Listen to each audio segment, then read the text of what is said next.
Hi everyone, this is Becky and this would be part 2 of the kitchen organizing videos. This is the area that we use for preparing foods, so we're going to do this area first.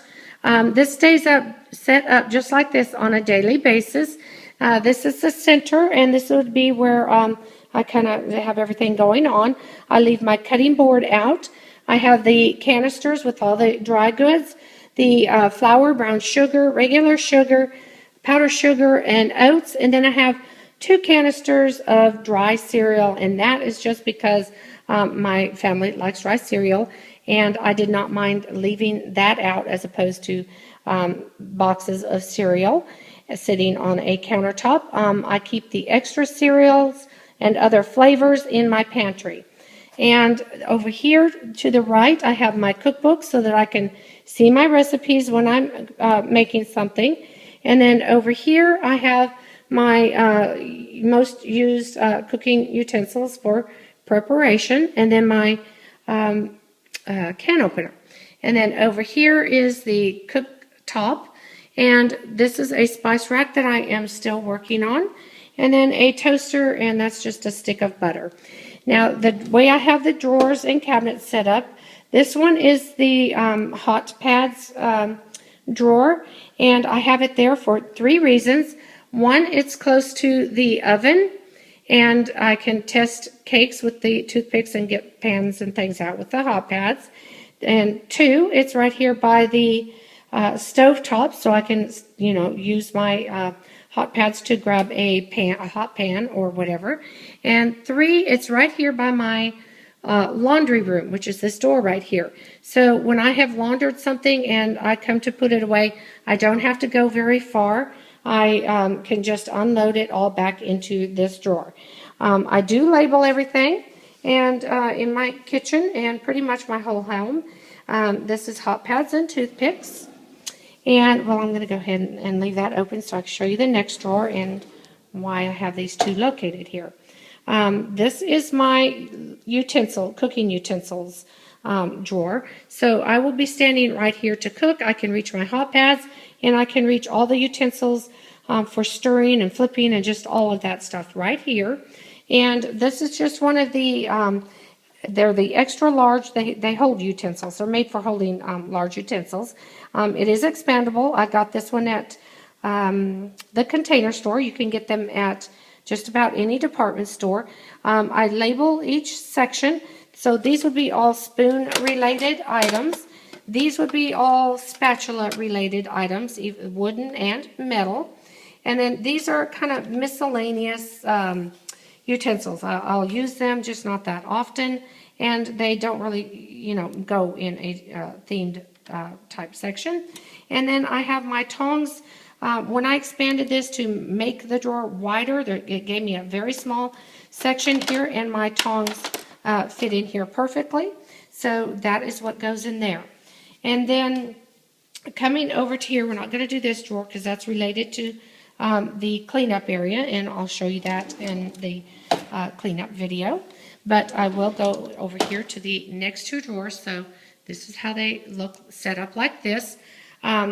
This is my miscellaneous baking items. So I have my muffin tins and things like that, my little pie cutter, my little cake decorating tips, rolling pins, cheesecloth.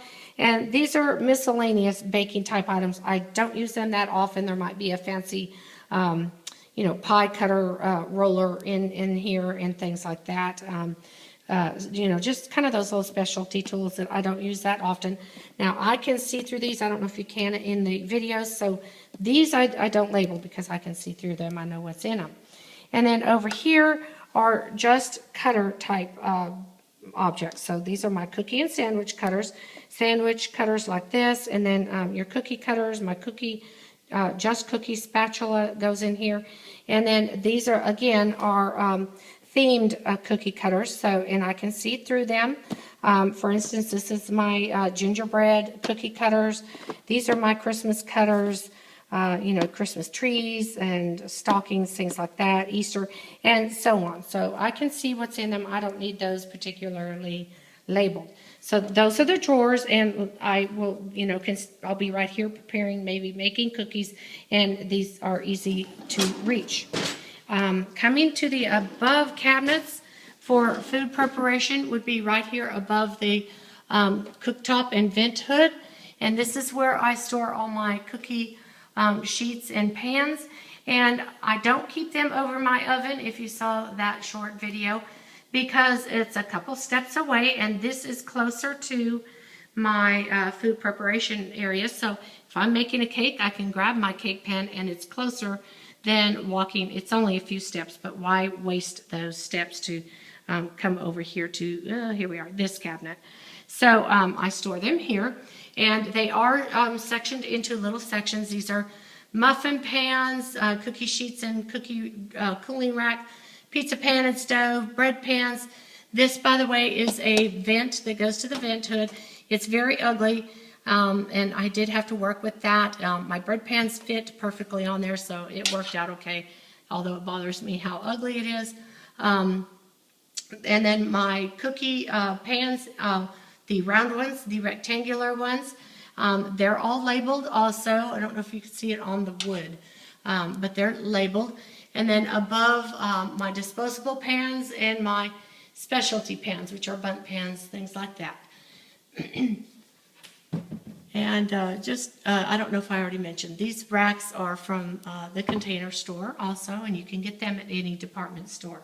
And then coming down below, right underneath the stove, I have my large appliances. I'm going to go ahead and come down here, see if it's easier, gives you a little more lighting maybe. This is my large appliances cabinet, and I have an extra toaster that has more slots than our everyday one up above, a blender, a waffle maker, crock pots is what the rest of these are, and also labeled, and it's just large appliances. And then the cabinet next to that is also for cooking and preparing, so I'm going to show you that one. This is my pots and pans cabinet. It has a shelf, and I put my least used items up here and my more used ones up front, less used ones at the back. I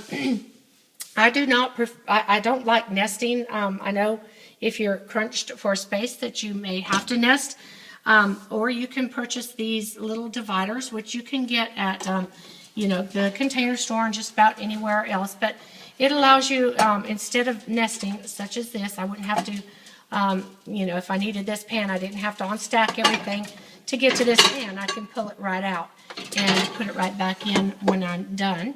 And down below, these two are nested because they're the same size. So I don't have to remove something to get to the other pan because they're the same size. So I do stack those, and the same with these. And these were actually, made to nest. This pan fits inside here, but I separated them and put them with their same size. So my least big cooking pot and my second pot, colander, that goes with it, or steamer, whatever that is called, and a teapot back there. And then on the sides, I installed, or had my husband install the lid racks. I don't use lids that often, but they're here for if I do use them, and I have one of those on each door. And then moving on to the next cabinet is also a food preparation area, so we're going to look at that one. And this is basically all the stuff that I use for making different foods. So I have my bread baskets here with their little cloths that go with them, pie pans, some bakeware, that you cook vegetables and other things in, and then my gravy separator and gravy jar, my colanders that I hung on just the little command hooks, the smaller ones, and then the larger ones are right back here. And then I containerized all these smaller loose items. So these are all measuring cups, and then these are the larger glass measuring cups and funnels. And then over here, I keep my mixer and the beaters in a little bin, and the bowls. Now those again back there are stacking or nesting type, but I separated them into their own sizes. Now and I do label each of the cabinets again. This came as a nesting set. It was made to nest, and I'm not going to separate them. So this, I go ahead and leave nested. Okay, so that's how I set up my preparation counter and why I place the things where I do. My canisters, I can get to all of the items easily that way. So I'm going to go ahead and move on to the second video, which will be the cleanup area. Bye now.